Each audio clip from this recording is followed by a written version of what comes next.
Because for most law-abiding citizens, getting away simply means going on vacation.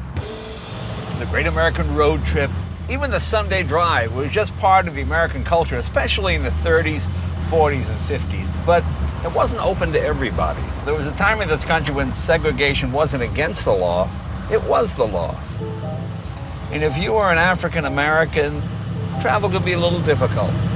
You couldn't use certain restrooms. You couldn't eat in certain restaurants. You could be embarrassed, humiliated, arrested, and even worse.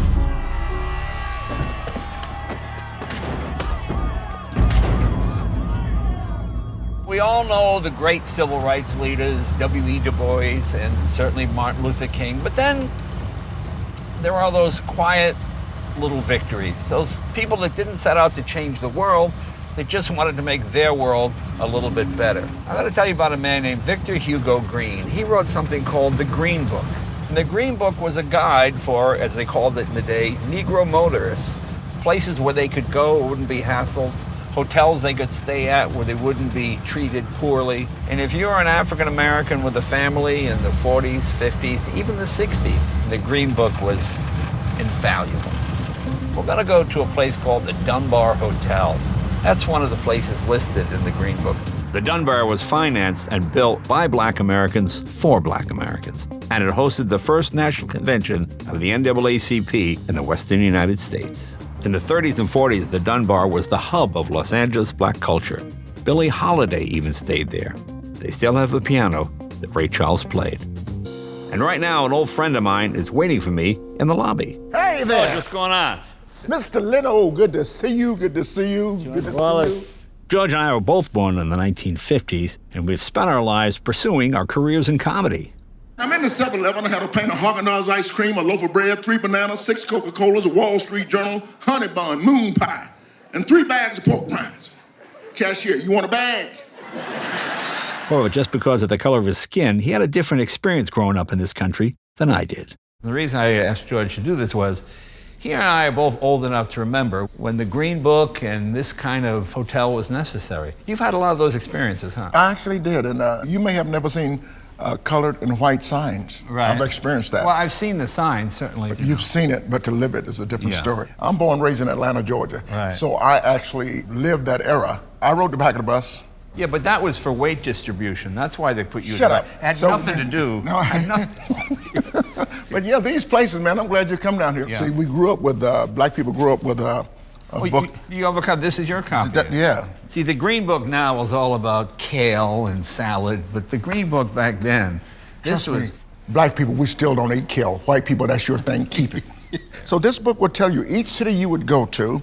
It would tell you your barber shop, the restaurants, the nightclubs, where to hang, even hospitals. And it's hard for young people to believe how different it was. They never lived this, and they don't understand, and America doesn't understand. People say, well, why do Black lives matter? Yeah. It's because most black people have never lived a day in their lives without tensing up when they see a police officer. Right. Just because of the black and white brutality and discriminatory practices back in the day. Franklin and I used to have that great joke. We got arrested for being a black guy on a sunny day. Driving while black. Yeah. Exactly. And what did he say? The joke was that, well, we were guilty. No? Yeah, we were guilty. Well, listen, speaking of driving while black, let's do it right now. I got a car out front. You got your car, I got the book. Let's check out these places. Okay. I'm gonna take Jay Leno to the black neighborhood and get his ass whooped. Hey, look at this. You remember this? Look at this, of course, I grew up with this. I love this. A car I can actually sit in, man. Off we go.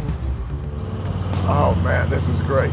On Sunday, we could put 8 in here. Yeah. We put 4 up here, 4 in the back. Right. I wish you could pull up to my church. You won't believe it if you were to do that right now today. Yeah. All of those black guys would be out in the parking lot going, is this a roadmaster? Back in the day, the policeman saw a black guy driving a nice car like this. They were inquisitive for no reason whatsoever. Yeah. Just to bother the guy, pull him over. Hey, boy, where you get this car from? That's what the terminology was. Hey, boy, whose car is this? They had to keep the chauffeur's hat in the back and put the hat on so the policeman would not bother them. Judge, let me ask you now, what sort of encounters have you had?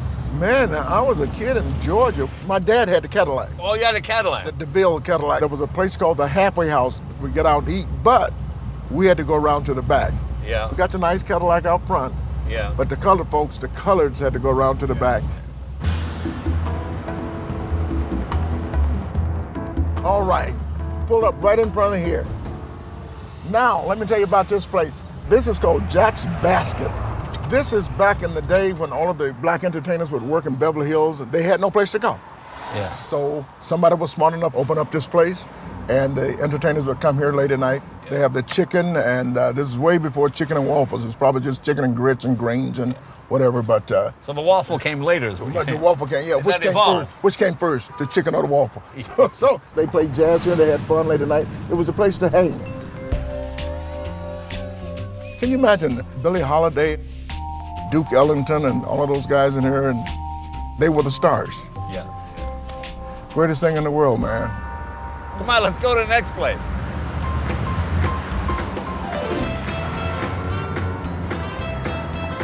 So, George, where are we going now? We're going to a place now where a restaurant, it was like the end of Route 66 after people travel all over the country, and they got to Los Angeles, this was a place. There was a man named Clifford Clinton. So this restaurant is called Clifton's. Clifton's, Clifton's, okay. yeah. So his first name and his last name. This is Clifton's. Wow. Clifton's opened in 1935 was called a Golden Rule Cafeteria because all customers were welcome regardless of their race or even their ability to pay for the food. Which is pretty amazing when you realize Clifton's opened in the middle of the Great Depression. With its fantastic decor, themed rooms, taxidermied animals, Clifton's has been delighting customers for over 80 years and is one of the few Green Book listings still in operation today.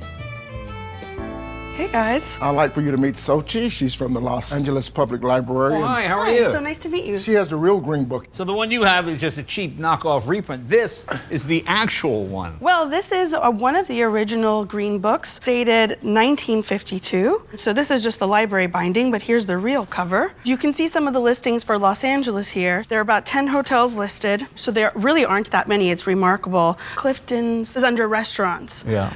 I was reading about Mr. Clifton, so he would publish this weekly little newsletter called Food for Thought. Right. And so it would include his philosophies, and one week a customer had complained about having African Americans in the dining hall at the same time.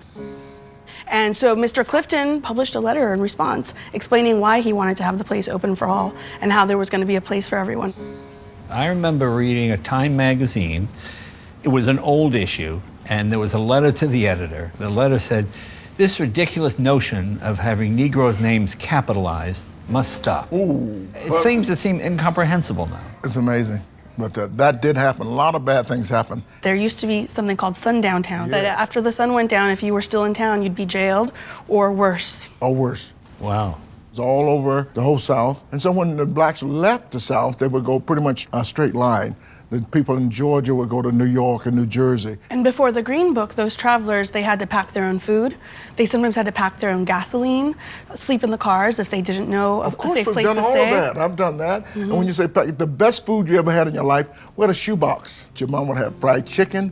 She would have bologna and cheese and cookies and a piece of cake. Every African American listening right now, they're going like, oh my God, that food was so good. It's the old school lunchbox, huh? Yeah, it was wonderful. Well, George had a lunch trunk. It wasn't a lunch box. It was a pretty good size. You see how comedians can't get along. We can't go 3 minutes without messing up a story. We clearly can't love each other. It was a lunch trunk. And speaking of lunch, let's go eat. That's what this place is famous Now, for. I agree with you. And as the black people used to say back in the day, good bread, good meat, good Lord, let's eat.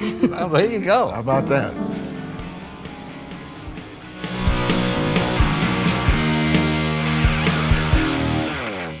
Hey CNBC fans, thanks for checking out our YouTube channel. Here you'll find videos from all your favorite CNBC shows. Be sure to subscribe by clicking right here.